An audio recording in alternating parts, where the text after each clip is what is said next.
and Brenwan Shaw. I think that's the last time I get him. Yeah. Dr. Chen is the director of Hematologic Cell Transplant and Cell Therapy Program at Massachusetts General Hospital. He's the inaugural Alan and Kara Rogers Endowed Chair and a professor of medicine at Harvard Medical School. Dr. Chen has spent his career in clinical investigation with a goal of improving outcomes for patients undergoing hematopoietic cell transplantation. He's led early pilot and phase 1 efforts through pivotal international phase 3 trials in almost all aspects of transplantation. Most recently, he's focused on novel agents for the prevention and treatment of graft-versus-host disease, as well as the incorporation of maintenance therapies after transplantation to prevent disease relapse. So increasingly, because of our sub-selection, much of the analysis of which you've just heard, reviewed, it seems that we're transplanting increasingly patients who have greater and greater risk for relapse. And so it's narrowing down, and the MECOMs and P53s, and with a high predilection for relapse despite all of our efforts. In that regard, Dr. Chen and others have explored strategies to prevent relapse, and that's what we're going to hear about just now.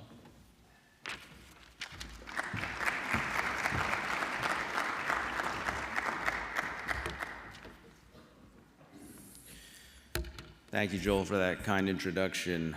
And thank you for the organizer of this conference to invite me here. I've actually never been to Missouri or Kansas, so those two boxes are now checked off. I do remember wandering the streets of Hamburg, somewhat jet-lagged, and in that rainy weather, and eating authentic, weird German cuisine. But Joel, we've seen each other in person more recently. It's usually at a conference where we're the only ones at 5:30 a.m. unconsciously going through a workout in the hotel gym. I missed you this morning, but I assume that's because you were at home. So anyway, so I have the pleasure of talking about maintenance therapy for AML after allotransplant. I think it's a rather young field, but one we've made a lot of progress in. I think one we've tried to convince industry and our leukemia colleagues that transplant being the core of how we cure acute myeloid leukemia, perhaps embarking on a way to marry novel agents with transplant rather than replace transplant with novel agents would give better outcomes. And I think essential to that is the progress that we've made in transplant. So for those of you who were fortunate enough to be in Hawaii in February, I will apologize for a little bit of overlapping content, but I aim to keep you engaged. So these are my disclosures. All agents I will talk about for use after transplant are inherently off-label, as nothing is approved to be used in the maintenance setting. So I think when you think about, and we've thought about it a lot, and somewhat tried to write about it, is if you have a modality, a drug, or something else you want to use in the post-transplant setting, you have to take a few things into consideration. So first is your patient issues.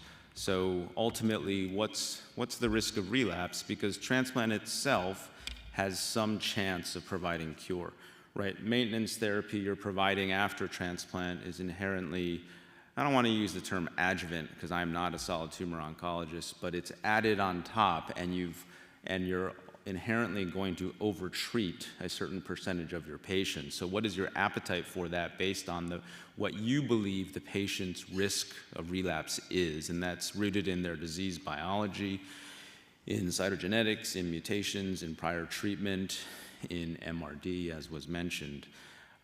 Based on the toxicity of your intervention, your appetite for overtreatment might change. So if your intervention had zero harm, why not treat everybody, right?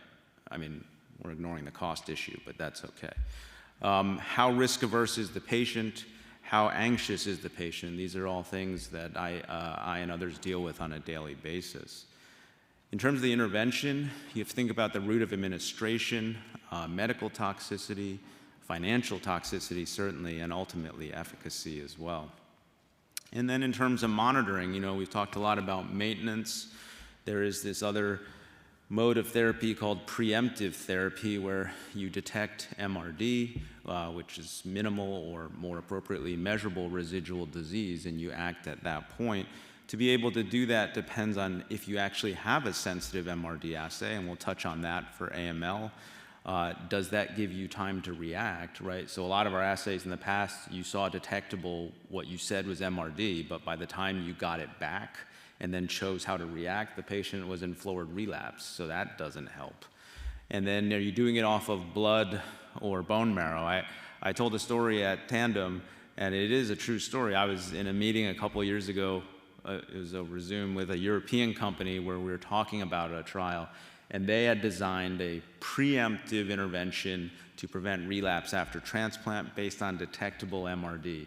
And it was proposed to be an international trial, so I was on the call. My good friend Robert Zeisser, who many of you know from Germany, was on the call, and the company was going through the logistics. And I was like, how are we doing this? How are you going to detect preemptive, and have the trigger to go? And we kept on going, and finally I dug out of their study calendar that they were going to do monthly bone marrow biopsies on patients after transplant, all right?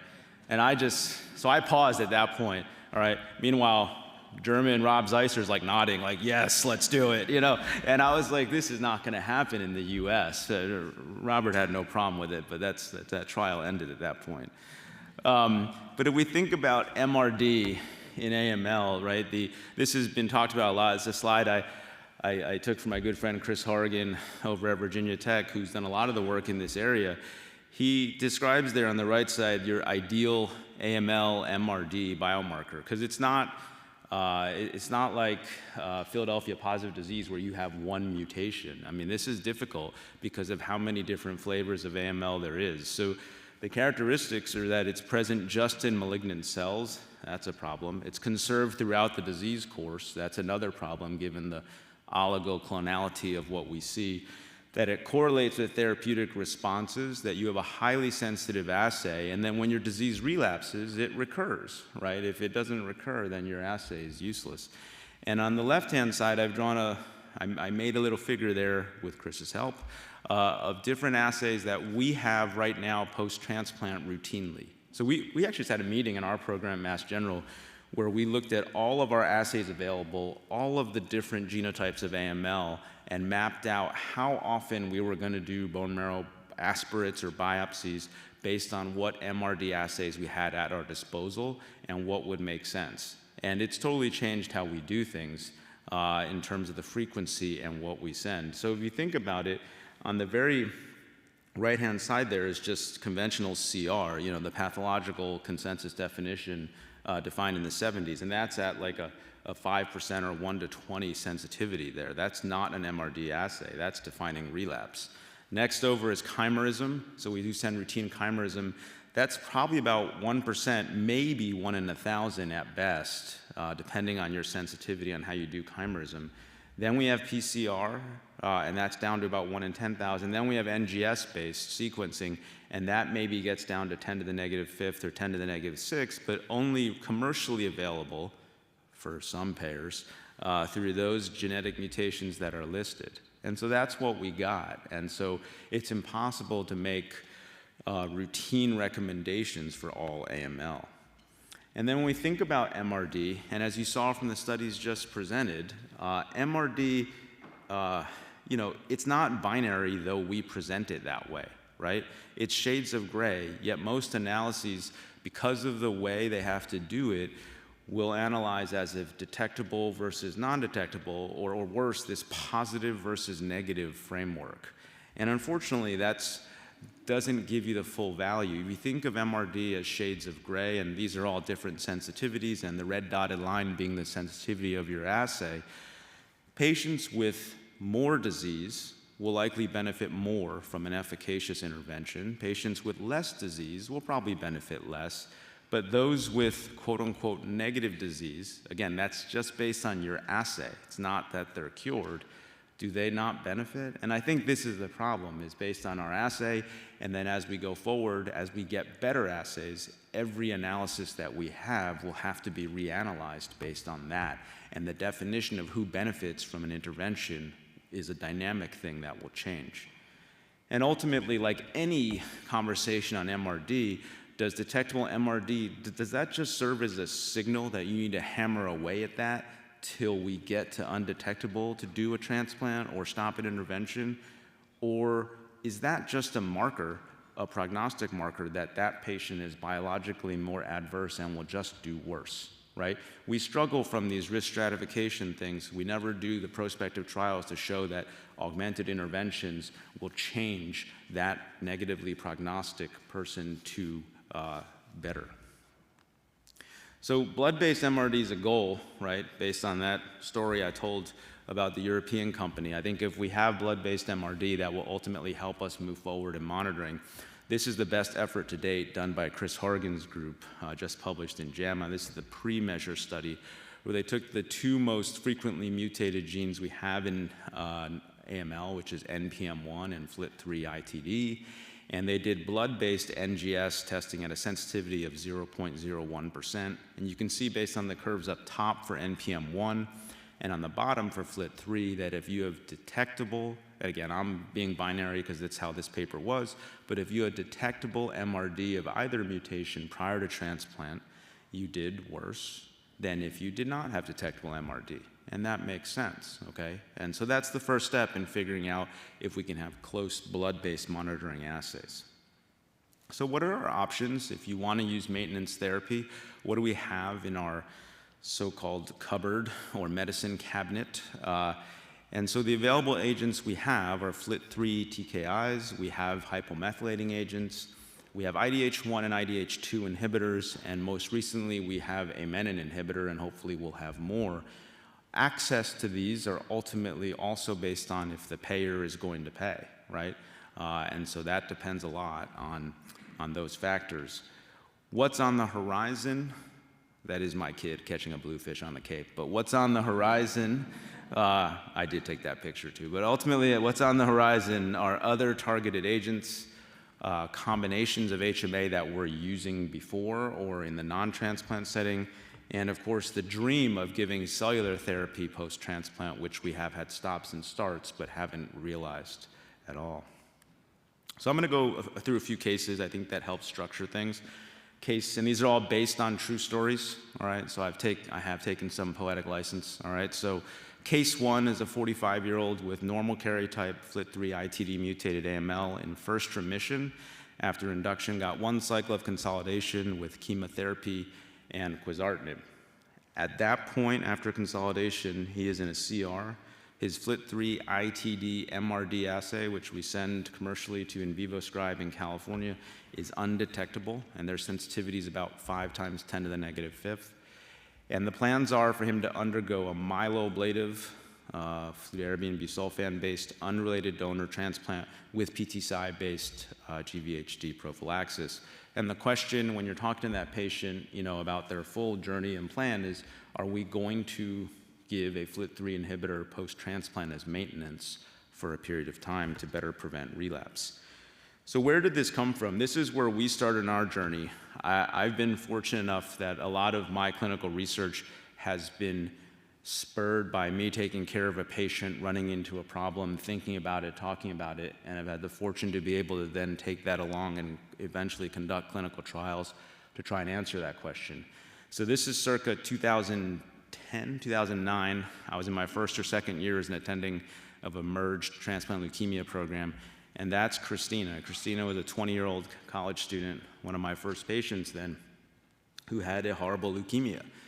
And these are the patients when you're young and an over-invested attending that stick with you. But she was a primary refractory case that we took to an ablative transplant, heartbreakingly relapsed 5 months afterwards, did a second transplant, all right?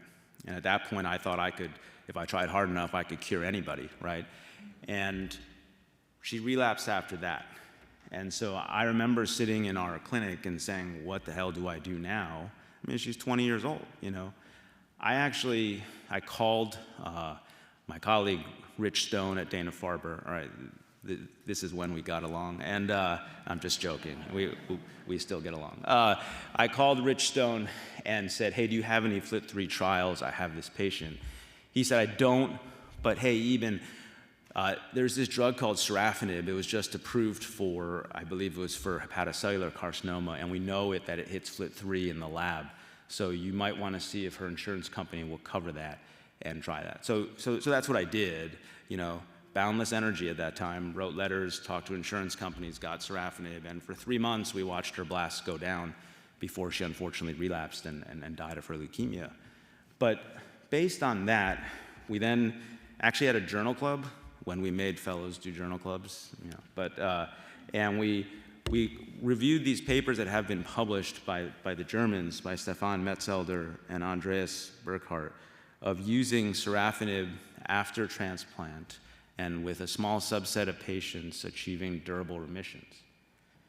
So after we had this journal club, I actually got on the phone with our Bayer MSL. It was like a phone call. We didn't have blind portals that resulted in that you had to do all this work to try and get a trial. I called our Bayer MSL and said, you make sorafenib, I have an idea, can we talk about this?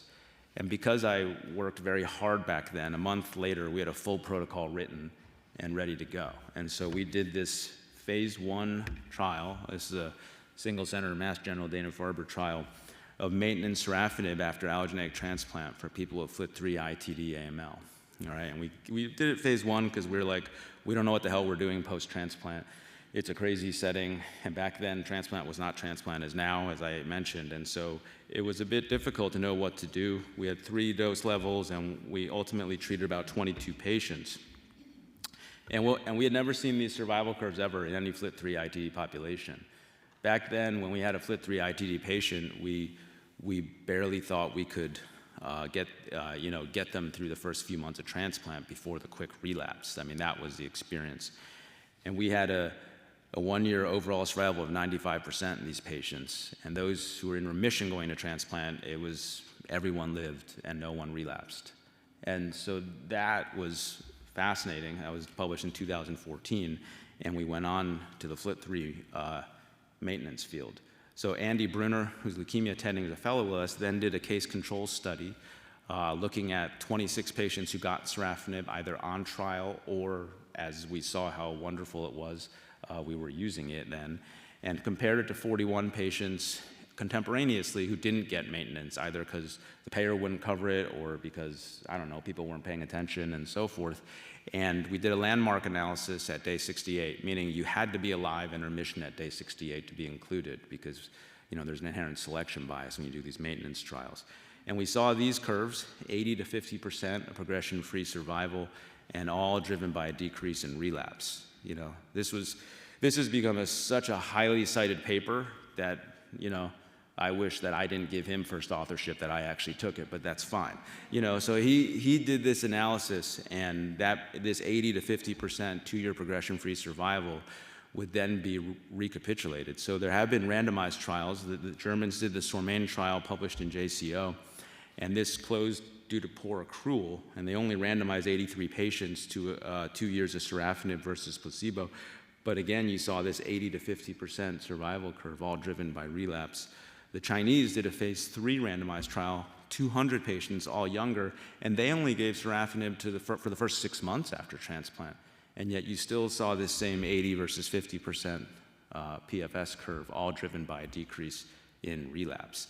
Now, these are not modern patients. The majority of these did not get FLT3 TKI during induction, right? And so the patients we transplant now are a bit different, but at least these are the randomized trials that we had.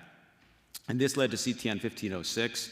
This was Mark Levitas and I had the pleasure of co-chairing this study, and this was an international phase 3 study of collaboration between Astellas and the CTN.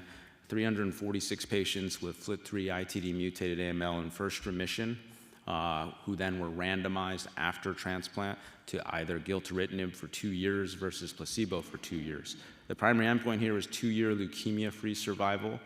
And we did want to really look at FLT3 MRD, which I'll show you.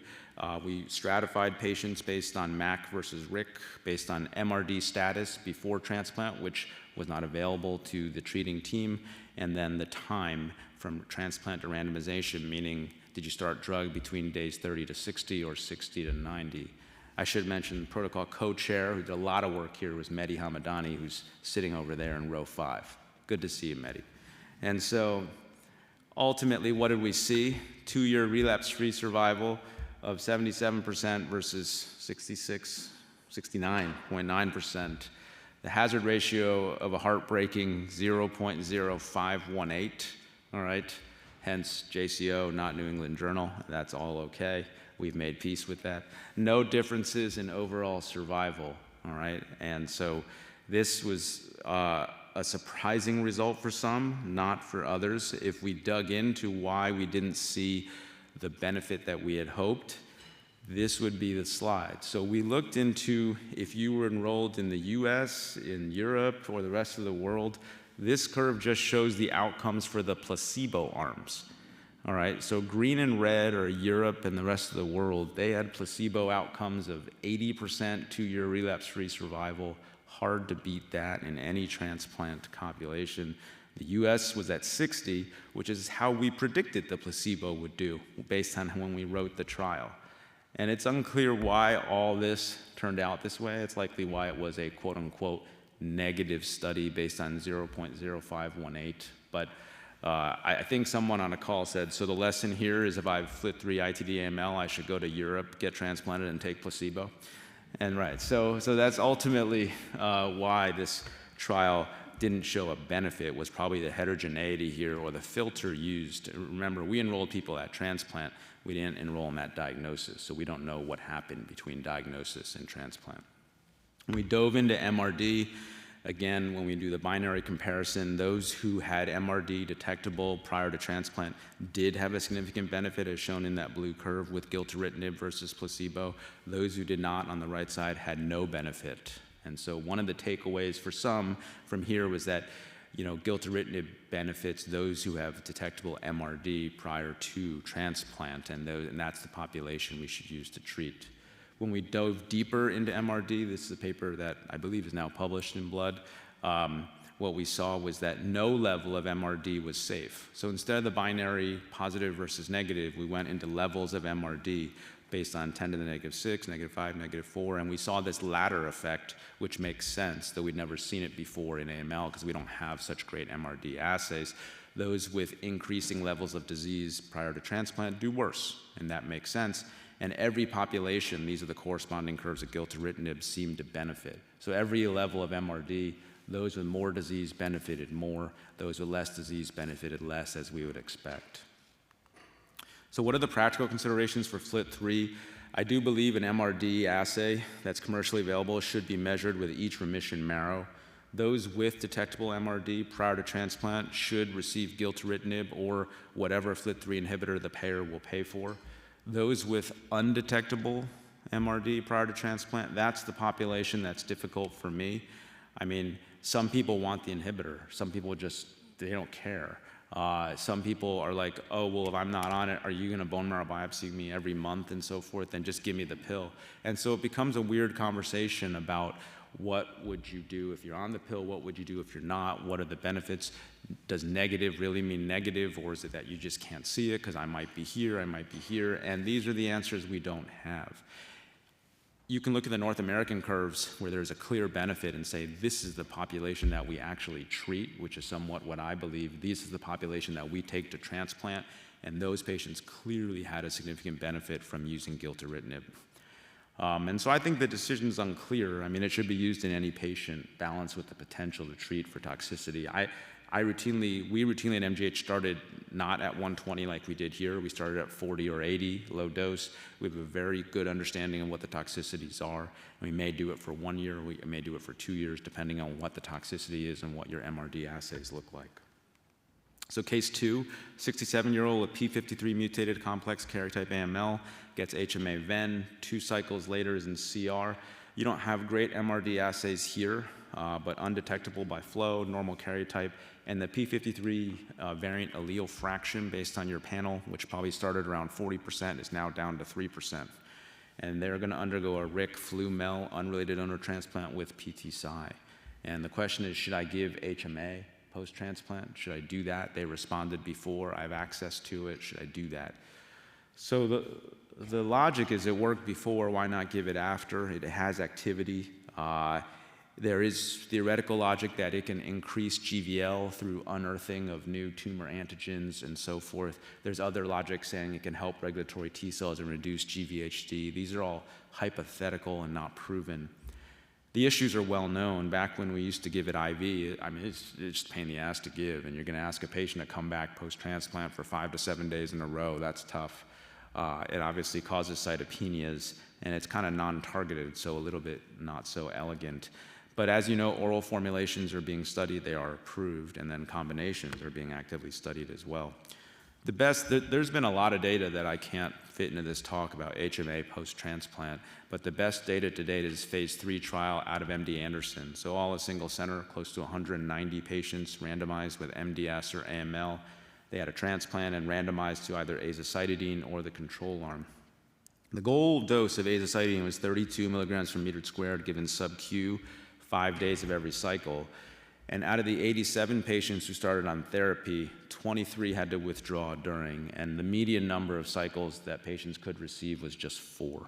And that's the problem. The goal was to receive like 12 cycles of therapy, and that's the issue here, is that this trial can at best be graded an incomplete. I mean, the curves all look overlapping here, no difference in outcome, but it's graded as incomplete because the intervention arm couldn't get the intervention. And that's what happens when you write a trial, which demands you have stopping rules and safety that you can't fudge and you have to go with it. And suddenly, because your patient had cytopenias for 2.5 weeks instead of 2 weeks, they're off treatment. And then what do you do with that?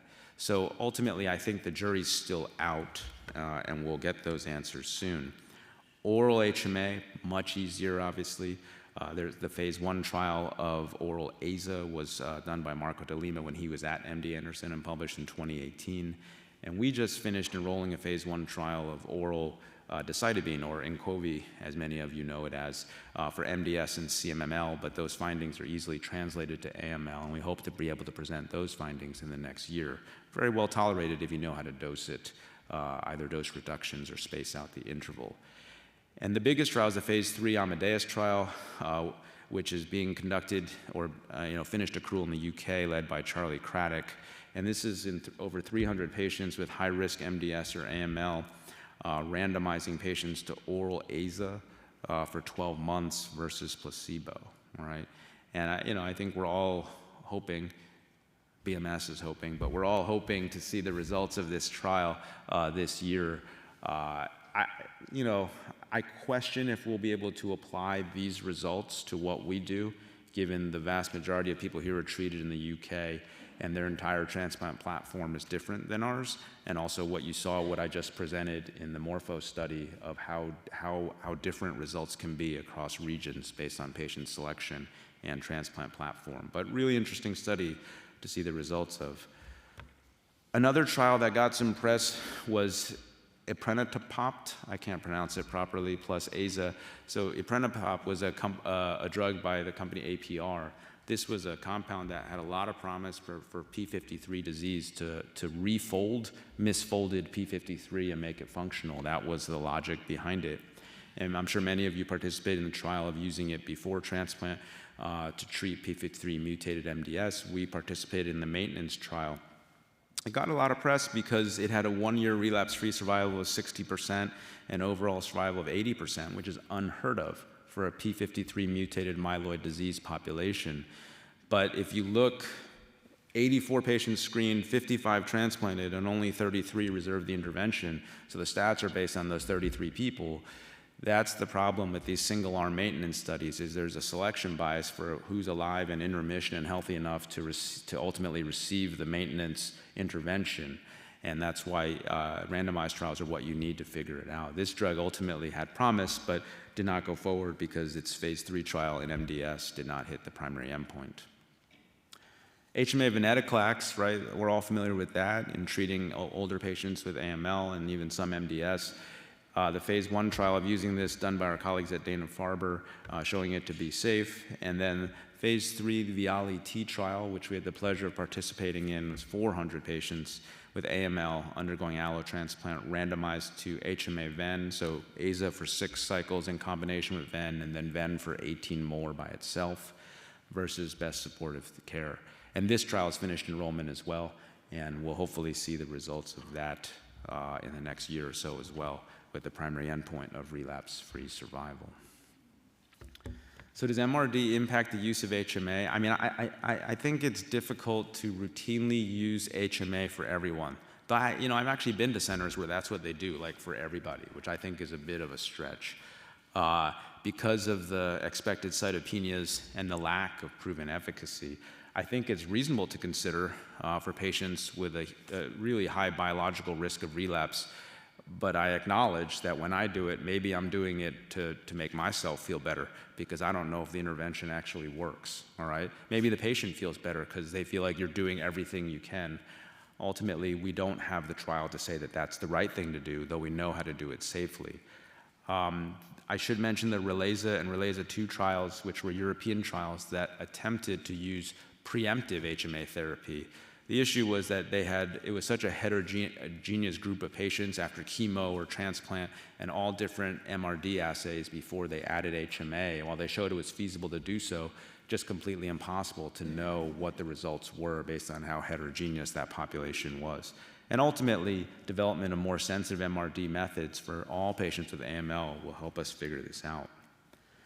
So the third case, a 72-year-old, an elderly female with IDH2 mutated AML in first remission, receives HMA and enicetinib, the IDH2 inhibitor, achieves a remission. MRD is undetectable by flow.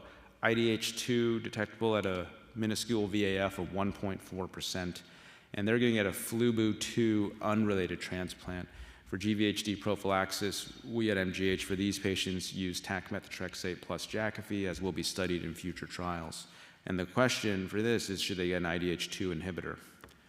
So again, in 2021, Evan Chen, who's leukemia faculty at the Farber, he was a fellow with us then, we did a big sort of discussion that at some point we were going to figure out how to use the IDH inhibitors post-transplant. But really nobody had published how these people do to begin with. There was no benchmark to really understand if maintenance would make things better. So there are a couple series that combined IDH1 and IDH2 and said this is how IDH mutant patients do. I'm not sure how you have license to combine different mutations and just say here's how they do. So we embarked on this to try and set a benchmark. We looked at all patients with AML with either IDH1 or IDH2 who had a transplant and showed their outcomes. And guess what? Their outcomes are not bad. I mean, 1-year relapse of 18 to 20%, probably lower than what you'd expect, and their survival numbers are really good. So ultimately, this is not like what FLT3 ITD was, and this is not P53. Like, to really show a benefit here, it's going to take a big study to figure it out if that's what we're going to do. We ultimately did a phase 1 ivosidenib study, multi-center trial that Amir Fathi at our group led. And we took patients with either MDS or AML with an IDH1 mutation. They underwent transplant, and a phase 1 study to define the best dose of ivosidenib to use post-transplant because of the different landscape post-transplant. And you can see the pretty survival curves and the pretty swimmer's plot. People did very, very well with this drug. It was very safe, but ultimately we need a bigger trial to show if it really works. And so we are embarking on a randomized phase 2 trial. This is an investigator-initiated trial that's also sponsored by Servier. It's a phase 2 trial led by Amir as well, with a primary endpoint of 2-year relapse-free survival, 2-to-1 randomization, stratified by site and conditioning intensity, with a total N of 75, because this is a relatively rare population, to try and show an absolute benefit of 25% in 2-year relapse-free survival. I stand here because we're trying to get Kansas to participate, so I hope Kansas does participate. In terms of IDH1 MRD, we do have some data, right? So you have a mutation, you have an assay. So this data is from Chris Horrigan's group, who we did work with on this through CIBMTR samples. And we looked at peripheral blood IDH1 MRD samples pre-transplant to try and figure out if they would yield us any value. And the curves showed that the detection of IDH1 by MRD assays showed no stratification on outcomes. And so it's just a lesson saying that just because you have a mutation, just because you have an assay, it doesn't give you license to use that to make decisions in how to treat the patient. And ultimately, we really need to do the bigger studies to figure that out. We then went on to work with BMS in enicetinib and did a phase 1 trial using enacetinib post-transplant for MDS and AML, again to define the safe dose we could use, and again showed that it was safe. The survival curves and the swimmer's plots all look pretty good for a phase 1 study. Ultimately, we don't yet have plans to do a larger randomized study for this group. But we did work with Chris to look at IDH2 MRD as well. IDH2 MRD actually has a little bit of value in stratifying patients, but not even close to what NPM1 or FLT3 does. And so ultimately, I think it just illustrates it's really difficult to know what to do. We have so many more toys than we ever had to, but it doesn't give you license to use those toys to make decisions and say dogmatically, this is what we have to do. So case 1, with the FLT3 person, I would still offer gilteritinib despite the MRD undetectable disease based on the fact that the North American curves look the way they do and we know how to manage gilteritinib toxicity much easier. Case 2, I would try and offer a trial because this patient's relapse risk is super high, as you know. Otherwise, I would consider using oral HMA, which would be Inqovi in our experience. And then case 3, I would discuss enacetinib, what we know and what we don't know, and talk about if it makes sense for that patient, even though they might already have been cured from the transplant alone. So what's coming soon? I'm good on time? Sure. So KMT2A rearranged AML, all the rage because of the menin inhibitors, right? And so this was a publication coming out in Blood soon. It was a collaborative effort from Australia, the UK, and Taiwan, looking at 64 cases of KMT2A rearranged AML undergoing transplant. When they did an MRD assay from the blood, you can see pre-transplant MRD risk stratifies patient post-transplant, so it gives us a high-risk population to test with menin inhibitors. And then also different levels of MRD have different prognoses, as you saw in the FLT3 population. The revumenib experience for maintenance was presented in ASH 2023, but just 9 patients hidden in an abstract.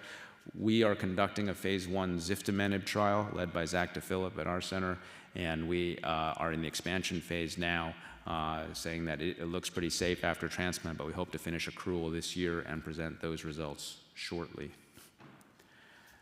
Measure is an effort led by the NMDP and working with Chris Horrigan, looking at MRD, so you can see what that stands for.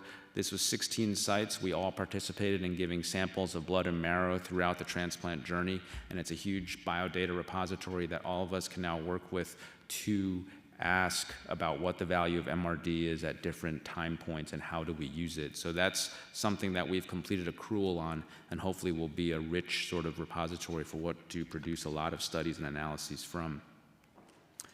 And then I think the post-transplant setting presents a unique MRD environment that our leukemia colleagues don't have, okay?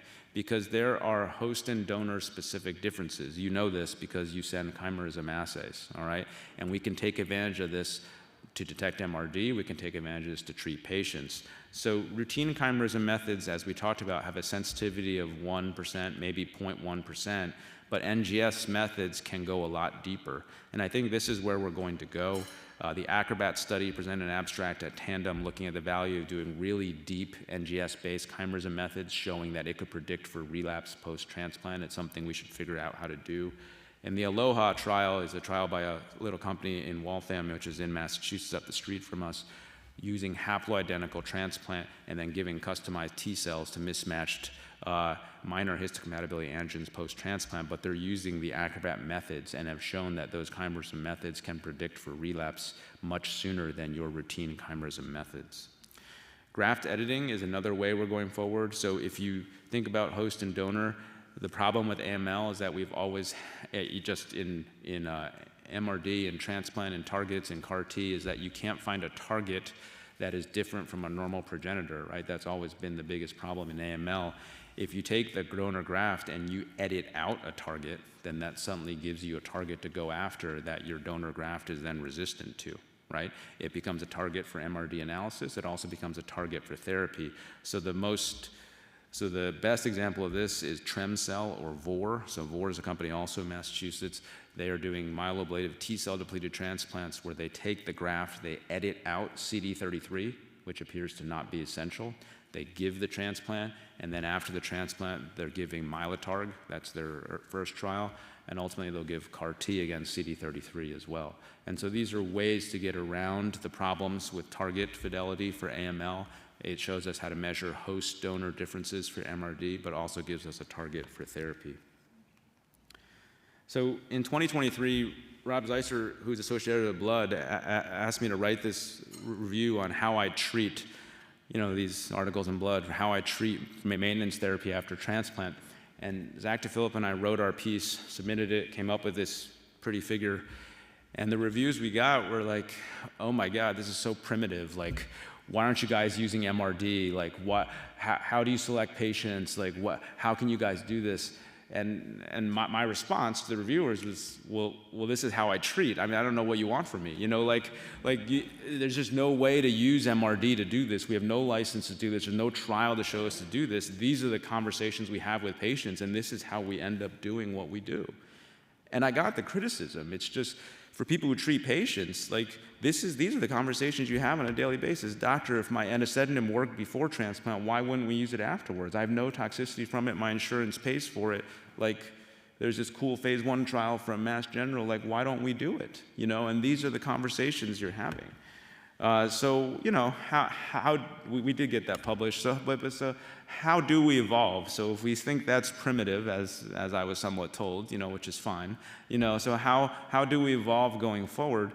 We do have to develop MRD-driven approaches. I mean, I've lamented the heterogeneity, but we're going to get there. I think more and more mutations, companies have to get interested in developing these MRD assays. We have to send them. They have to get paid for and so forth. And these are the ones that are there that we have, for Philadelphia positive diseases, we obviously have that. For ALL, we now have clonoSEQ through the adaptive methods. And so this is what we have going forward, and we're going to have to use them to figure out what we do.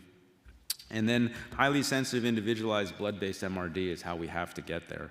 And that will help define who receive maintenance, help develop preemptive approaches so we overtreat less people, and ultimately be able to figure out the duration of therapy, realize cellular therapy, and more.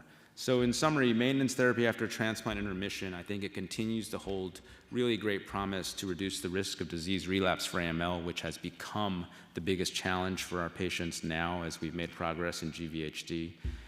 Definitive prospective randomized trials will continue to be difficult, but I mean, if you look at what we had 5 years ago, we have so many more large prospective randomized trials, and that's encouraging. Highly sensitive MRD assays are not uniform, but will improve, and we should take advantage of host donor things. And then ultimately, the use of maintenance versus preemptive therapy depends on these factors, including access, cost, toxicity, MRD, and joint decision-making. So this is the figure I came up with finally when I think about how I make these decisions, when I have these conversations. There's this spectrum of toxicity. This is the best PowerPoint had. But this is the spectrum of toxicity, is a big red arrow. And then I just threw up a bunch of things that have been studied for maintenance. Something as harmless as FMT, which we've done, all right, and something as harmful as giving just a naked DLI and waiting for the GVHD to happen. And ultimately, there's levels of toxicity here if we believe they work.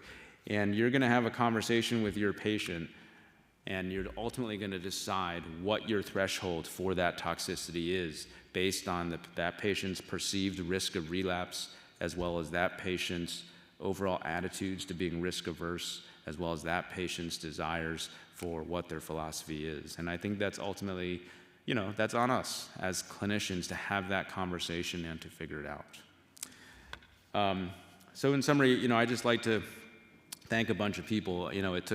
We've embarked on this maintenance journey for now 15 years at MGH, and a lot of our young faculty in transplant and leukemia have grown up through being able to conduct these maintenance trials, and it's really been a pleasure for me to be able to mentor them going forward. Certainly collaborating sites who have helped enroll on trials, all that I mentioned, outside collaborators that I mentioned throughout the years that have helped move this along, and CTN and Measure certainly. And I don't, listen, we have to highlight the importance of industry. They have these drugs. Every one of these trials that I mentioned were investigator-initiated trials that we phone called to industry and said, hey, can I have some money and drugs, And ultimately, that's how we got it started. And so for industry colleagues here, I would please encourage you to continue to invest in the post-transplant maintenance space as you have. And ultimately, I think that's how we will improve these outcomes. So thank you very much for your attention.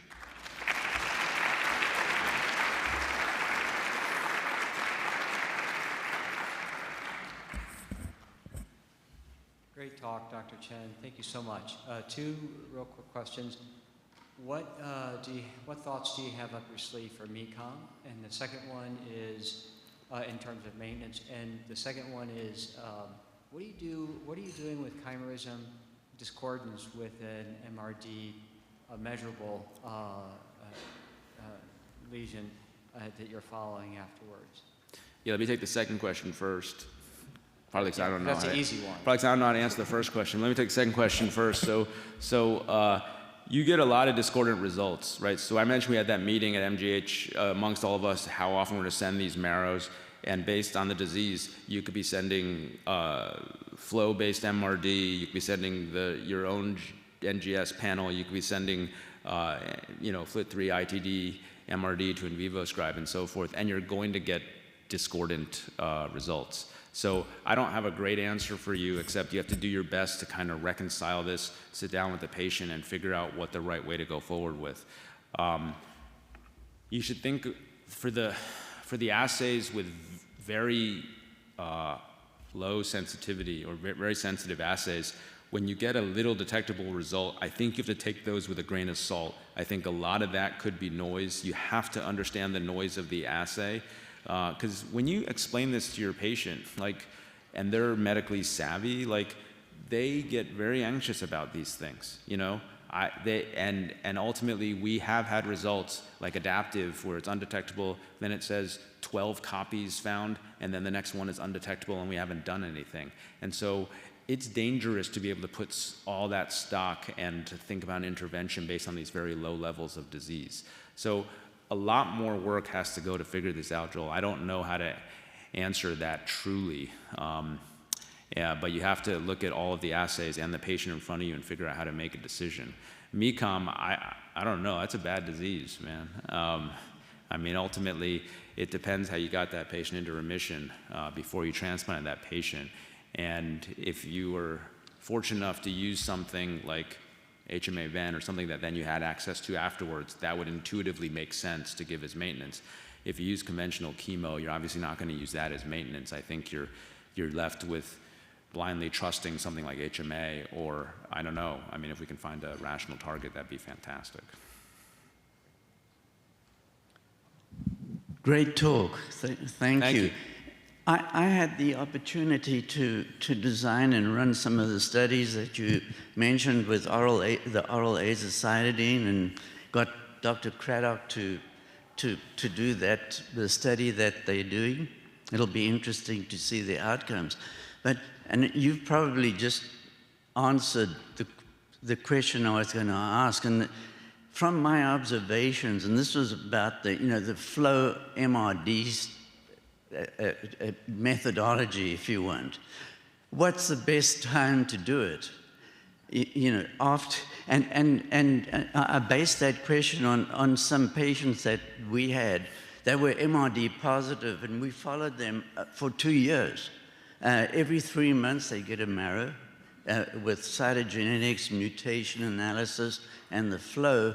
And on occasion it took about 6 months before the MRD became negative, which was quite interesting because, I think the standard is, hey, it's done early after treatment, and then if it's positive, and you're going to try and jump onto some other type of regimen for the patient. And then the other observation, which was really interesting, was the back and forth, positive, negative, positive, negative. Right. So when we called something a positive or a negative, it had to be present on 2 occasions. So if a patient was positive and became negative, it had to be on 2 different marrows 3 months apart before we designated, that was a change.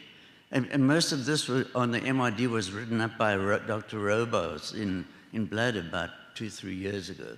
Yeah, there's so much to unpack what you said, and I'll try and make it quick because we have one more question there. But flow, Using flow for MRD is imperfect, right? I mean, the sensitivity at best is 0.01%, and it ultimately depends on if your leukemia colleague sent the diagnostic flow to begin with to ultimately give you the best, sort of the best reconciliation. There are patients who they did not, and then we send it for flow MRD, and they're just trying to find an aberrant population, but not the initial population. So there's that.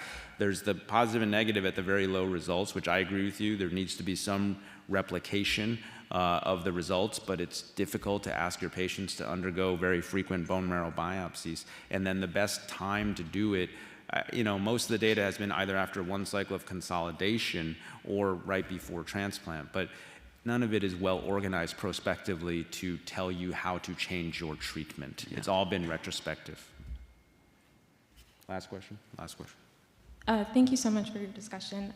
As a RN, it's really helpful to see this context of therapies post-allos, because that is true. It's the most heartbreaking cases, especially with the younger population who have gone through transplant and who have raging disease. And what stood out to me the most from the beginning of your presentation was anxiety. Oftentimes, patients that we have taken care of, when second transplant or other therapies are put on the table after relapse, the anxiety of the trauma that they experience from their first transplant keeps them from moving forward with any treatment, or you get the other spectrum of the anxiety of wanting to keep going further and further, and it might not be beneficial in the long run.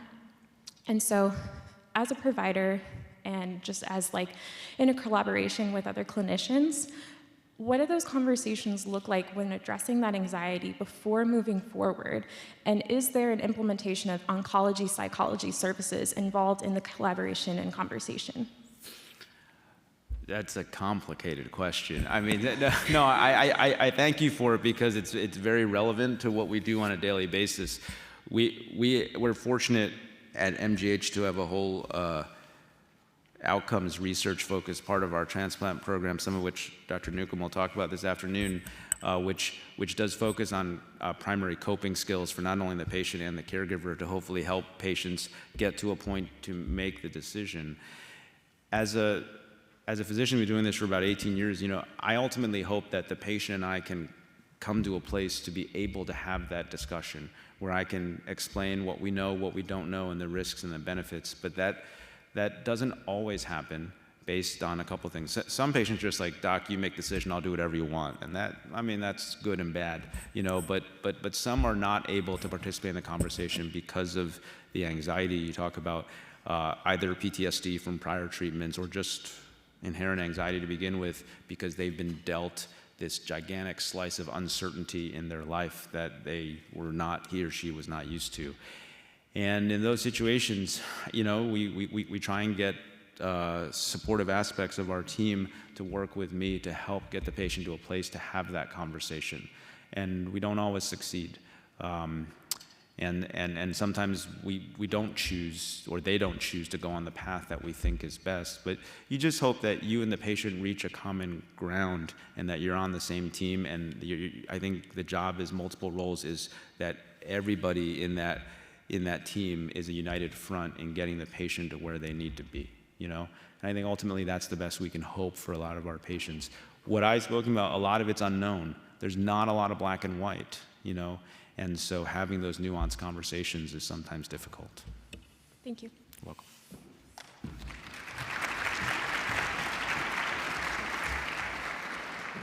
So you can see that my comment that Dr. Chen has been one of the reasons why we are in a very different place in a positive way now 15, 20 years later than we were before my comment is justified. And so we're going to take